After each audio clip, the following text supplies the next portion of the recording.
प्रसन्न भाई को मोर गोटे प्रश्न जे सी बोधे ये निर्वाचन जो पराजयटा को हतोत्साह हो पड़ती एवं ओडिया लोकंकर निष्पत्तिटा को बोधे ग्रहण करि पारुना।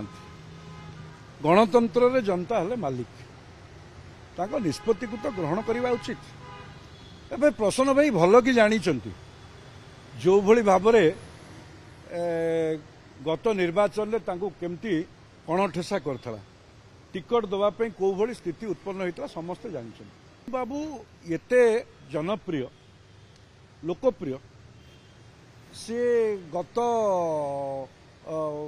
साधारण निर्वाचन रे कंटाबाजी निर्वाचन मंडली 16,344 भोट रे परास्त होते कहीं मु भावुची बोधे जो भारतीय जनता पार्टी ये 100 दिन अवधि भितर जो लोक कल्याण जन कल्याणकारी कार्यक्रम गुड़िक ता प्रति बोधे ईर्षान्वित होती। द्वितीय जितेबले प्रसन्न भाई भल कि जानी दल रे कौ भली आभ्यंतरीण स्थिति उत्पन्न होती कौ भली भाव दल भितर आउ एकक नेतृत्व थिला भली जना पड़ू ना सी सर्वजन विदित होती गणमाध्यम से कथा मध्य आसुची।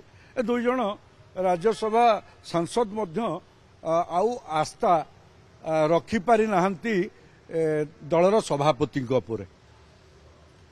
राज्य रे गणतांत्रिक विधि व्यवस्था थिला भली गणमाध्यम जानिछि एवं साधारण जनता मध्य देखिछंती कौ भली भाबरे एठी गणतांत्रिक व्यवस्था भूल लुंठित होइतिला। मंत्री माने कौ भली भाबरे मुख्यमंत्रींकर व्यवहार अतिष्ठ होइतिले किए देखा करि पारु नथिला। आउ जणे व्यक्ति जाई पेंडाल उपर एका रहउतिले टेंट भिडुतिले किए ट्रैफिक काम करुला जनसाधारण जानी। परंतु वर्तमान एठी एक नूतन गणतांत्रिक विधि व्यवस्था राजनैतिक संस्कृति परंपरा राज्य रे सृष्टि एठी मोहन माझींकर मुख्यमंत्रित्व रे जो जनकल्याणकारी कार्य लोकों पाखरे पहुंचुछि। भारतीय जनता पार्टी गणतंत्र उपरे गभीर आस्था स्थापन करे आउ जनता दरबार रे सबुबले जनता ओडिया लोकंकर स्वार्थ पई सबुबले लड़ाई करे और जनता आशीर्वाद करिसंती। से जन आशीर्वाद रे ए सरकार चलची। ए सरकार निश्चित रूपे ओडिशावासींकर ये जन कल्याण करिवो कल्याणकारी कार्य करिवो ओडिशा को आगामी दिन में भारत वर्षर श्रेष्ठ राज्य परिणत करिवो। ये आमर यशस्वी प्रधानमंत्री नरेंद्र मोदी जो विकसित भारतर कथा विकसित ओडिशार कथा अच्छी आपको संकल्प नहीं संकल्प पत्र आधार रे ओडिशार विकास करिवो।